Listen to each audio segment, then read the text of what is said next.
Hello नमस्कार दोस्तों, आपका अपने YouTube चैनल पर हार्दिक स्वागत है, अभिनंदन है। दोस्तों आज हम डिस्कस करने वाले हैं हमारे नेक्स्ट टॉपिक के बारे में।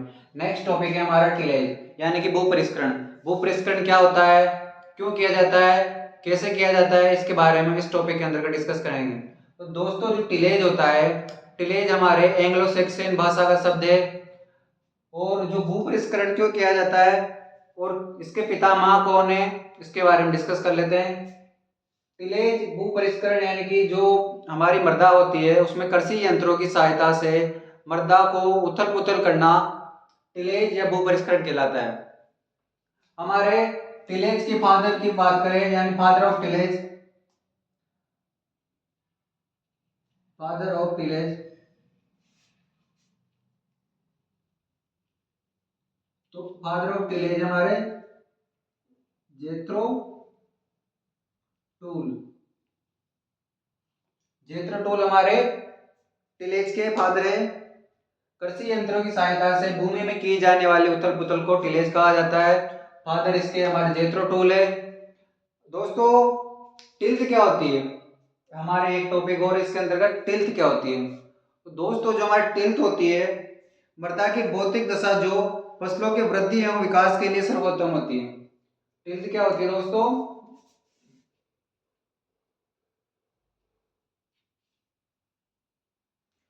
जो हमारी वृद्धि और विकास के लिए सर्वोत्तम होती है।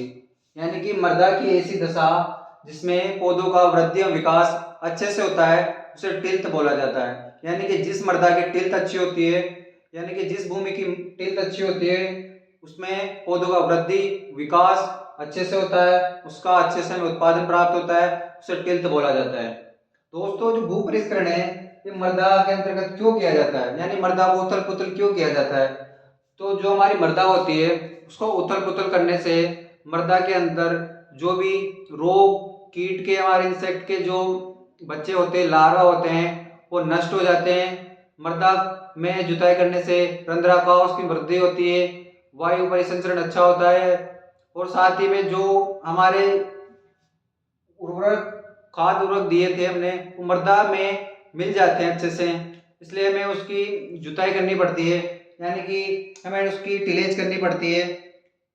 इसकी जल धारण क्षमता बढ़ जाती है, वायु संचार बढ़ जाता है, और जो जड़ों का विकास जो होता है दोस्तों वो अच्छे से होता है, और जो हमारे खरपतवार होते हैं उनका नियंत्रण अच्छे से हो जाता है। यानी कि जो टिलेज होता है, हम भूपरिष्करण करते हैं उससे हमारे जो खरपतवार होते हैं उनका जो बीज होता है वो भूमि में दब जाता है या नष्ट हो जाता है टिल करने से, यानी कि टिलेज करने से।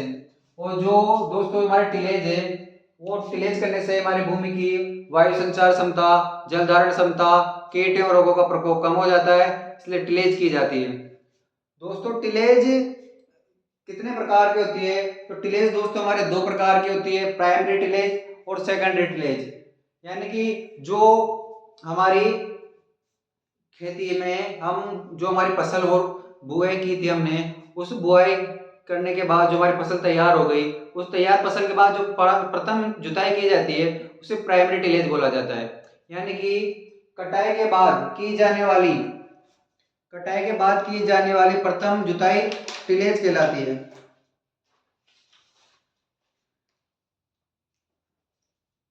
फसल कटाई के बाद की जाने वाली प्रथम जुताई टिलेज प्राइमरी टिलेज कहलाती है। प्राइमरी टिलेज फसल कटाई के बाद प्रथम जुताई।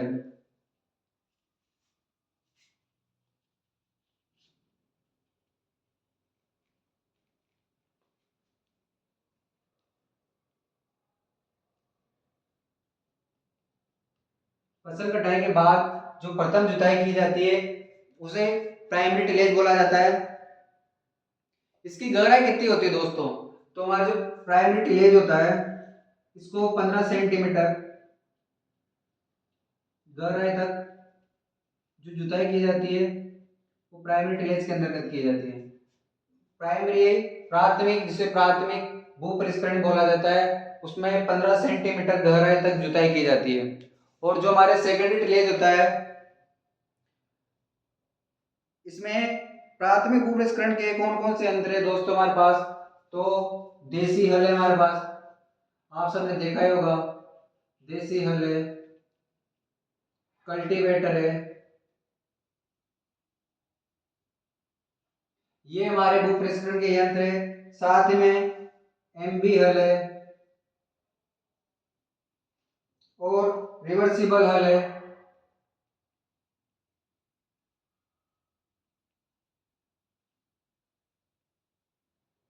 और डिस्क हल है।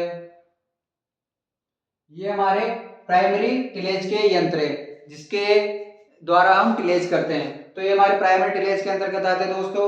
अगर हम सेकेंडरी टिलेज की बात करें,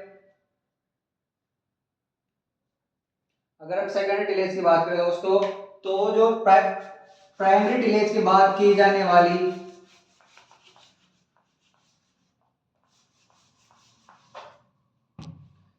सेकेंडरी टिलेज, सेकेंडरी टिलेज की बात करें दोस्तों, तो प्राथमिक टिलेज के बाद की जाने वाली क्रिया सेकेंडरी टिलेज कहलाती है। यानी कि जो हमने बुआई के बाद प्रथम जो जुताई की थी, उस जुताई के बाद में जब दूसरी जुताई करेंगे तो उसको सेकेंडरी टिलेज बोला जाता है। यानी कि प्रथम या फर्स्ट टिलेज के बाद, फर्स्ट टिलेज, टिलेज के बाद की जाने वाली जुताई,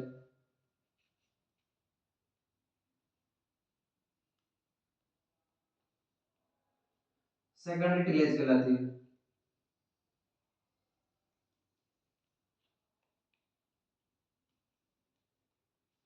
प्राथमिक जुताई के बाद की जाने वाली दूसरी जुताई सेकेंडरी टिलेज कहलाती है। यह फर्स्ट टिलेज जो प्राइमरी टिलेज होती है वो 15 सेंटीमीटर से हमारे कम की रखी जाती है। जो मतलब फर्स्ट टिलेज होती है उसे 15 सेंटीमीटर रखते हैं गहराई, और इसमें 15 सेंटीमीटर से कम गहराई रखते हैं। यानी कि जो हमारे सेकेंड टिलेज होता है उसमें कम गहराई पर जुताई करते हैं। ये हमारे प्राइमरी और सेकेंडरी टिलेज हो गया दोस्तों। अगर हम इसके यंत्रों की बात करें सेकेंडरी टिलेज में, तो इसके यंत्र कौन कौन से? इसके यंत्र है खुरपी, फावड़ी, कुदाली,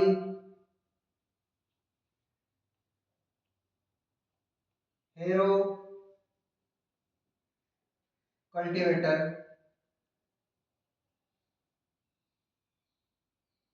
ये हमारे सेकेंडरी टिलेज के यंत्र है दोस्तों। कौन कौन से यंत्र है? खुरपी है, फावड़ी है, कुदाली है, हेरो है, कल्टीवेटर है। ये आप सबने देखे होंगे दोस्तों, जो हमारे सेकेंडरी टिलेज के इक्विपमेंट्स हैं। अगर दोस्तों आगे बात करें हेरो क्या काम करता है, हेरो हमारे क्या काम आता है, तो दोस्तों हम हेरो की बात करें,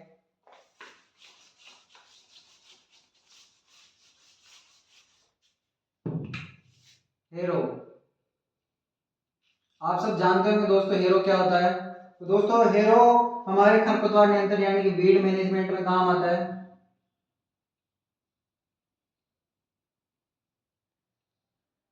मतलब यानी कि वीड को निकालने में काम आता है। ये पपड़ी तोड़ता है, जो हमारी भूमि के ऊपर की जो कठोर परत होती है उसको तोड़ने में काम करता है, और ढेले तोड़ता है। इसको हम बड़े जो ढेले होते हैं उनको तोड़ने में काम ले सकते हैं। और दोस्तों जो खाद होती है हमारी, जिसे किसान खाद बोला जाता है, गोबर खाद बोला जाता है, उसको मिलाने में इसका काम आता है। हेरो क्या करता है? वीड मैनेजमेंट, जो हमारे फील्ड में वीड होते हैं वो निकालने में काम आता है। जो हमारी भूमि की ऊपरी परत होती है उसकी जुताई करने में, यानी कि उसको ऊपर से थोड़ा थोड़ा जो वीड्स होते हैं उनको निकालने में काम आती है। ढेले जो हमारे हमने जुताई की थी, जो बड़े ढेले हो जाते हैं वो नहीं टूट पाते और ढंग से नहीं मिल पाते हैं, तो उनको तोड़ने में काम आती है। खाद मिलाने में, जो हमारे पास किसान खाद है या गोबर की खाद है या फार्म एड मैन्योर है उसको मिलाने में काम में आते हैं। तो दोस्तों कल्टीवेटर क्या काम आता है? अब दोस्तों दूसरा टॉपिक है कल्टीवेटर। कल्टीवेटर आप सबने देखा होगा, जुताई के काम आता है,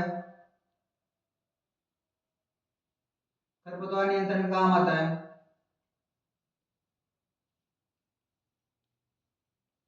यानी कि हम जुताई करेंगे तो जो हमारे खरपतवार के बीज थे वो भूमि से नीचे चले जाते हैं, तो खरपतवार का नियंत्रण में हो गया दोस्तों। रोटावेटर,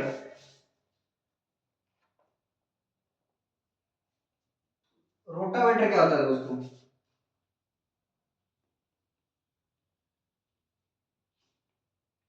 ये हमारी जो भूमि होती है, ये भूमि की जुताई करता है और उसे भुरभुरा बनाता है, जुताई करके भुरभुरा बनाता है और इसे प्राइमरी टिलेज इक्विपमेंट बोला जाता है, प्राइमरी टिलेज इक्विपमेंट बोला जाता है।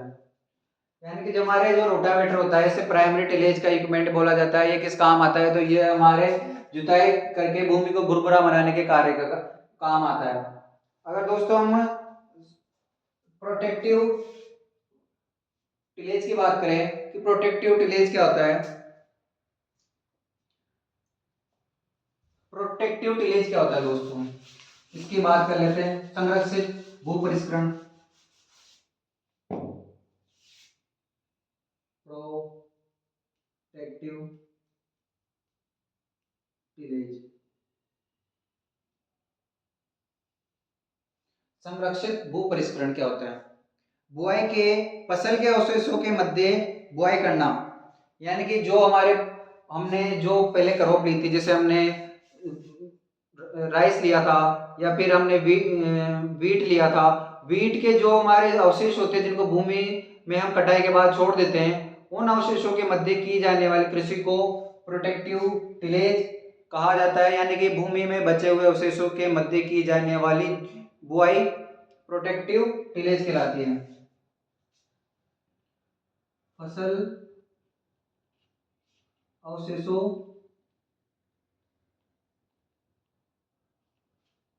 के मध्य बुआई करना,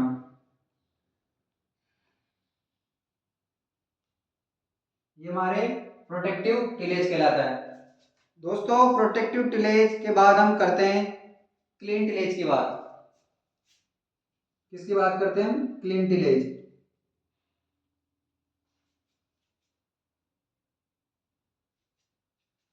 इसमें हमारे जो फील्ड होता है उसको अच्छे से टिलेज किया जाता है, यानी कि जो उसमें मृदा को भुरभुरा बनाया जाता है।